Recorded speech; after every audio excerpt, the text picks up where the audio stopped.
அனைவருக்கும் வணக்கம். Japanese language proficiency test JLPT N2ஓட கிராமர் பற்றி விவாதிச்சிட்ருக்கோம். அந்த வரிசையில் இன்று 3வது காணொளி. இன்றைக்கி நம்ம பார்க்க போகிற கிராமர் வந்து நீ ஓஜித்தே. நீ ஓஜித்தே இதனுடைய அர்த்தம் வந்து இதனை பொறுத்து, நேரம், காலம், இடம், வயது, அனுபவம் இதனை பொறுத்து இவ்வாறு மாறும் அப்படின்ற ஒரு அர்த்தத்தில் பயன்படுத்துகிற கிராமர். இதனுடைய அமைப்பு வந்து நவுன் ப்ளஸ் நீ ஓஜித்தே, பெயர் சொல்லோடு தான் எப்பொழுதும் வரும். பெயர் சொல் ப்ளஸ் நீ ஓஜித்தே.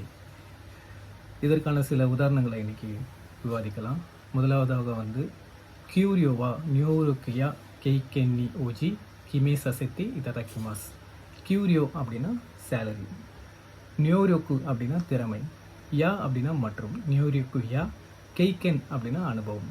கெய்கென் ஓஜி கியூரியோவா நியோரியோக்குயா கெய்கென் யோஜி கிமே சசெத்தி இததாக்கிமாஸ். கிமேரு அப்படின்னா நிர்ணயிக்கப்படுகிறது, கிமே சசெத்தி இததாக்கிமாஸ்னா நிர்ணயிக்கப்பட்டுள்ளது. இரண்டாவது உதாரணம் ஷின்னென் கைவா. ஷின்னென் இதில் வந்து 3 சொற்கள் இருக்குது. ஷின் அப்படின்னா புதிய, நென் அப்படின்னா ஆண்டு, கை அப்படின்னா மீட்டிங். ஷின்னென் கை அப்படின்னா நியூ இயர் மீட்டிங். ஷின்னென் கைவா யோசான்னி ஓஜித்தே இரோயிரோனா கோசுகா கோசைமாஸ். ஸோ இது வந்து ஒரு நியூ இயர் மீட்டிங் வந்து ஒரு ஹோட்டலில் நடக்குது. பொதுவாக அந்த ஹோட்டலில் வந்து இந்த மீட்டிங்காக ஒரு ஸ்பெஷலாக ஒரு ஃபுட் கோர்ஸ் வந்து ப்ரிப்பேர் பண்ணியிருக்காங்க. ஸோ இந்த இடத்துல தான் இந்த வார்த்தைகள், இந்த சொற்றொடர் வருது. ஷின்னென் கைவா கோ யோசான். கோ யோசான்னா கோன்றது ஒரு ஆனரிஃபிக்கான வேர்டு. நான் முந்தைய காணொலியிலையும் சொல்லியிருக்கேன். ஒரு மரியாதை நிமித்தமாக உபயோகப்படுத்துறது கோ மற்றும் ஓ. யோசான் அப்படின்னா பட்ஜெட். ஷின்னென் கைவா கோ யோசான்னி ஓஜித்தே. நியூ இயர் மீட்டிங் வந்து உங்களோட பட்ஜெட்டை பொறுத்து நீ ஓஜித்தே. இரோயிரோனா வெவ்வேறு விதமான இரோயிரோனா. கோஸுன்றது ஆங்கிலத்தோட கோர்ஸ், இதோட ஜப்பானிய மொழியாக்கம் வந்து கோஸு அப்படின்னு சொல்லுவாங்க. கோசுகா கொசைமாஸ். கொசைமாஸ் அப்படின்றது இருக்கிறது. இதில் இந்த இடத்துல கொசைமாஸ் அப்படின்றதும் ஒரு ரொம்ப ஆனரிஃபிக்காக மரியாதைக்கான சொல். இயல்பாக இதை வந்து அரிமாஸ் அப்படின்னு சொல்லலாம். பட் ஒரு கஸ்டமர்கிட்டயோ ஒரு பப்ளிக்லேயோ இதை வந்து பேசும்போது கொசைமாஸ் அப்படின்ட்டு ஒரு மரியாதை நிமித்தமாக உபயோகப்படுத்துகிற வார்த்தை.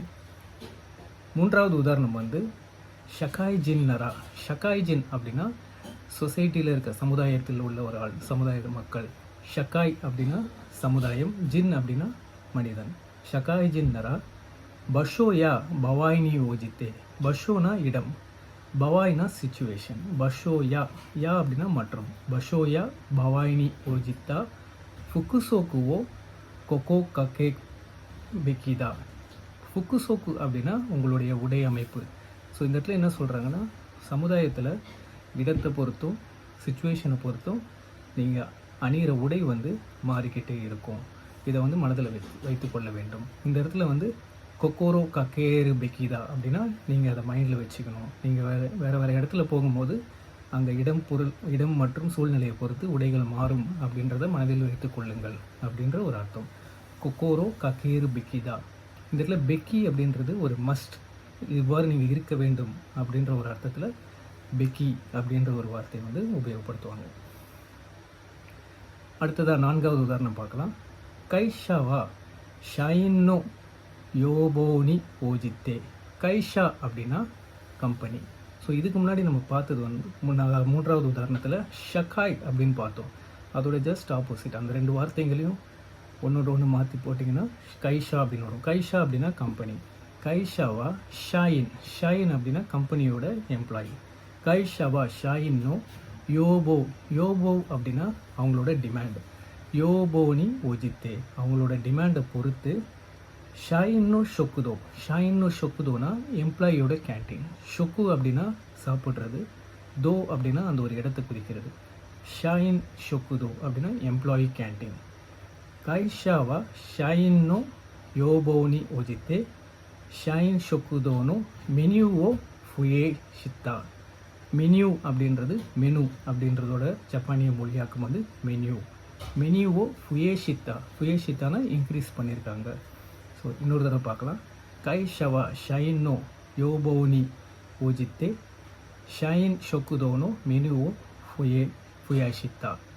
ஸோ கம்பெனியோ எம்ப்ளாயீஸோட விருப்பத்தை டிமாண்டுக்கு ஏற்ற மாதிரி கம்பெனியோட கேன்டீனில் உள்ள மெனுவை வந்து இன்க்ரீஸ் பண்ணியிருக்காங்க. ஸோ இறுதியாக இன்றைக்கி நம்ம விவாதித்த கிராமர் வந்து பார்த்திங்கன்னா நியோஜித்தே. இதனுடைய அர்த்தம் வந்து இதை பொறுத்து, இந்த சூழ்நிலை, நேரம், காலம், வயது இதை பொறுத்து இவ்வாறாக மாறியுள்ளது, இவ்வாறாக இருக்கும் அப்படின்ற அர்த்தத்தில் வந்து உபயோகப்படுத்துகிறாங்க. இது எப்பொழுதும் ஒரு பெயர் சொல் பிறகு ஓஜித்தே அப்படின்னு வரும்.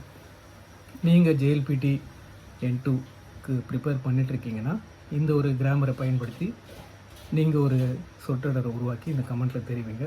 அது சம்மந்தமாக ஏதாவது கேள்விகள் இருந்தால் கண்டிப்பாக டிஸ்கஸ் பண்ணலாம். மீண்டும் அடுத்த ஒரு காணொலியில் சந்திப்போம். நன்றி, வணக்கம்.